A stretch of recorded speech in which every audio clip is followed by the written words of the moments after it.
Hello there. Once again, this is Anton from Anton Bay, and I see a lot of channels, comic book channels, doing their top 50 books. They did this like, I don't know, 6 to 8 months ago. That just sounded like a great idea to me. I had to try it. My special guest action figures are Bret Hart and Bret Hart, because Bret was the best there was, the best there is, the best there ever will be.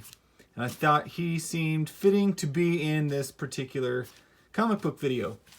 So I have my top 50 books here in no particular order. I started off with She-Hulk because I absolutely love the sensational She-Hulk. The comic broke the fourth wall all the time, and this is what's beautiful about the whole series. This is her second series, and she says, okay, now this is your second chance. If you don't buy my book this time, I'm going to come to your house and rip up all your X-Men. And when her series gets canceled, 60 issues later, she says, okay, kids, we had a deal. Now hand over those X-Men comics. And she's holding the cover of the first one, and they took 60 issues to punchline this joke. And I just thought that is so cool.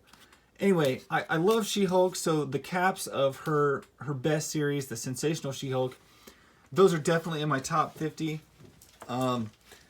These are really in no order at all. I'm just going to try and whip them out here and kind of tell you kind of why they made the top 50. Teenage Mutant Ninja Turtle Adventures Archie series. This book makes the top 50. I had read Teenage Mutant Ninja Turtles Archie Adventure, and I had kind of gotten out of it, and this issue brought me back. This issue Slash dies to save the planet, to save the other turtles. It was just, it sucked me right back into the series and totally wiped me out, and I absolutely loved it. Jaguar #1. This is from Impact Comics. I was like raised with Marvel and DC, and mostly Marvel. So I wasn't familiar with anything, and I found the Jaguar in a quarter bin one day, and that opened the floodgates to non-Marvel and DC titles. It sounds stupid. I mean, I knew about Archie and stuff, but Archie was Archie. As far as like actual hero books with cool, like, you know, superhero genre that wasn't Marvel or DC, the Jaguar was probably the first book that ever got me into that. Creatures on the Loose, Thongor. As I've dug back in time and started like digging through older comics, this comic is just a bright spot. It's everything I love in a comic. Lizard warriors, chick in a metal thing, you know, a barbarian fighting reptile men. It's just fantastic.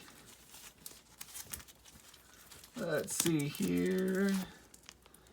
Next, I've got X-Men #3 from the Age of Apocalypse. I love the Age of Apocalypse. Absolutely love it. It was very early on when I was starting to collect Marvel mainstream stuff. This issue just wiped me out. So many members of the team that we've been following, they die, and they're killed at the hands of who are normally heroes like Domino and Grizzly and Caliban, and it just totally gutted me. And that's why it's in my 50. All right, so I won for buying something. I won 4 #1s or 5 #1 titles, and Punisher 2099 #1 was in it. I absolutely love it. The reverence that this guy has for Frank Castle and his work interested me so much to go back and look at Punisher. And if a spin-off book is so reverent to its original title that it draws you back to it, that's awesome. And I love this book. It's crazy. It's the 2099 Marvel future. It's just awesome. Next up is issue number 64 of FemForce. I loved DC's Giganta, but I'm not that fluent with DC. FemForce was known for having a lot of large characters, just women that grew giant and fought each other. I'm a big FemForce fan, and Gargantua versus Terra, just an excellent book for me. Totally loved it. Uncanny X-Men 308. This book I read every single year at Thanksgiving. It's just the X-Men sitting down for Thanksgiving, and nothing happens. There's no battles. It's just them hanging out with each other. And I love this book. It just fills me with warmth every time I ever read it. As I dig further into like black and white, strange titles that are kind of like independent stuff, I came across Flare and Tigress in Hero Graphics. And this is Tigress #1. She's a spin-off character from Flare, but Flare is in the issue. Just really, really odd. Odd books. I just love these superheroes. Anyway, that's why it's in my top 50. Mage Hero Defined. Brilliant comic. He's got a magic baseball bat. Easily the easiest like cosplay you'll ever do. Mage Hero Defined. Brilliant, brilliant title. Let's see. Wolverine 93. This is another book that I love because nothing really happens in it. Juggernaut escapes the mansion, and Wolverine hunts him down and finds him in a bar. He's just standing in a bar, like, drinking beer out of the tap. And Wolverine, like, comes over to start some shit, and, like, nothing happens. It's just cannonballs there. He's drunk. It's just one of those fantastic books of that fun Marvel era. I'm a huge Cloak and Dagger fan, and this is their first miniseries, and this is their first issue of their miniseries. Absolutely love this comic. That's what I say. This is a comic that is weird. It's just Sinner Takes All. I bought this book, absolutely loved it, read it dozens of times, and never finished Sinner Takes All, the series, until about a year ago. But I've read this one book and always wondered what happened next for years. It just... Anyway, that's why it's in my list. It's been read a lot of times. And anytime you read something a lot of times, probably means you're a big fan. Which is also why this book is on this list. X-Men #4. Or X-Force #4. The whole book is sideways. It's Liefeld art, which is, you know, I wouldn't say is that great, but it turns out I've got a lot of books I really like that have Liefeld art. The whole thing is flipped sideways. It's X-Force versus the Juggernaut. And Spider-Man comes along and gets involved, and it's just brilliant. Okay, I love Malibu Ultraverse. And of those titles, my absolute favorite is Hardcase. This is Hardcase issue 12, where it's just him and his kind of partner choice trying to break into the Aladdin facility. And they run into like some of Aladdin's goons, and they beat the hell out of them. And then the goons are like, well, we ain't going back to Aladdin, or the company. We're just going to go wander free. So they do. It's just, it's funny. And it's got really fantastic art in it. As you can see, the art and the coloring in this book are just top notch. Big Alpha Flight fan, huge Alpha Flight fan. Got the whole series. This is issue 32. The first time Vindicator, Heather Hudson, suits up in the Guardian suit and becomes Vindicator. And it's a great book. I am a big fan of Shauna the She-Devil. And this series, Survival of the Fittest, is actually what really got me started in some of the jungle titles, the barbarian titles. Came across this in a trade and just absolutely loved it. She gets mauled by raptors. There's hundreds of velociraptors in this, and it's just a wild ride with amazing art, beautifully rendered art. Just to die for. All right, so I love Katie Keene. It's weird, but I do. And anyway, that's why this issue, which I had to track down, it was also a flip book. It has, well, it's not a flip book, it just flips over. Has 2 covers, and you know, if you know about Katie Keene, she's basically Katy Perry. Is just a total ripoff of Katie Keene. Every outfit Katie Keene has ever worn, you'll see Katy Perry in. It's just one of those things. Okay, so I picked issue 3 of 3 of Superman meets Gen 13. I love Gen 13. They are punks. They are irreverent. They're bratty comic book heroes. But in this issue, they go to Metropolis just because Caitlin wants to see Superman. She ends up getting amnesia. They keep that, like, Superman helps them track him down, and the whole Gen 13 crew is just like, this guy is so lame, but one by one, Superman being who he is completely wins them over, and they're like, no, my God, now I see it. You know, all of his virtue, all of his schoolboy stuff. This guy is, this is it. He's it. And that just really touched me because it's a bunch of punk ass kids, and they learn to respect Superman for everything he is, and it helped me respect Superman for everything he is, and probably helped open the door for me to reading Superman, because I felt the same way they do in this book. It's like, oh, he's so overpowered, he's so, you know, he's so goody two shoes. This book addresses me personally, so that's why it's definitely my top 50. Okay, so Ultra Force number 5. Other than the fact that I love Ultra Force, I love the Ultraverse. Pix, the character, she's kind of like the Jubilee of the team. In fact, she was voiced by the same actress who voiced Jubilee in the cartoon. She dies in this issue, and that is sad. Which would probably lead me to X-Men 244. Definitely has to be in my top 50. This is the first appearance of Jubilee. One of my all-time favorite X-Men. Which is also why issue 282 is here. Because Bishop is another one of my all-time favorite X-Men. Yeah, these two, it's a definite must-have for me. Throwing something a little bit older here. We have The Mighty Thor, number 337. I believe it's the first appearance of Beta Ray Bill. But it is, in fact, the Ballad of Beta Ray Bill. It's a weird horse-looking alien who is capable of picking up Thor's hammer and is awesome. He just is awesome. Because you're just dumbstruck as to this strange guy who can do this. So, okay, so this is a book. I love Spider-Woman. This is one of her earlier titles. This guy has always reminded me of the dude from Hordak from She-Ra. And that's why this issue. The cover has always sold me on it. Always brilliant. Ecstatics number 3. Any of the Michael Allred, X-Force or Ecstatics could have been on this list. But this one takes the cake because the cover, you have Venus de Milo holding the heart of Mr. Sensitive in her hands. The art is fantastic. The story's fantastic. It's going to be on that list. Here we have an AC Comics Cave Girl. These are reprints from old stuff from like the 30s and 40s. AC Comics is one of my favorite publishers. They make Femforce, and they make a lot of other kind of issues like this that are reprints of old stuff that you just can't get anymore, and it's just, I love it.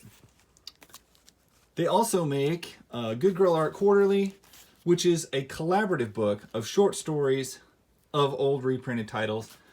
This one I love because it has Sheena, who I think Shauna the She-Devil was either a ripoff of Sheena, or Sheena was a ripoff of Shauna.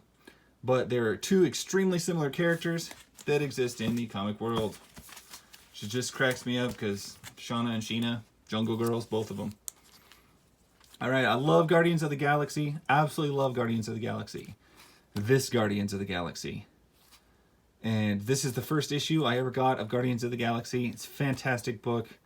You got Nikki, you got Charlie, you got Yondu, Vance Astro. I love this book. Absolutely love it. One of my favorite X-Men is Magic. And so when Magic got her miniseries, Storm and Illyana Magic, it kind of gave you the context of how deep and how dark this character could be. And it's just a poor high school girl. And so this cover represents the most of that. I absolutely love this character. I know she dies fairly early on in the comic book universe, and she exists only in various side stories.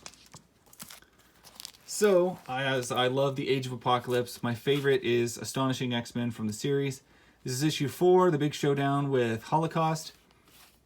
And this Joe Madureira art, absolutely beautiful. He totally sold me on this style, and I've been a fan ever since. X-Mutants. I love X-Mutants. It's an obscure kind of comic book team. I was first introduced to it by the video game for Sega Genesis. This is the first incarnation of the team. The team does, in fact, die, and this isn't the team in the video game. The next team, or the team after the next team, is the team in the video game. The original team all don't make it.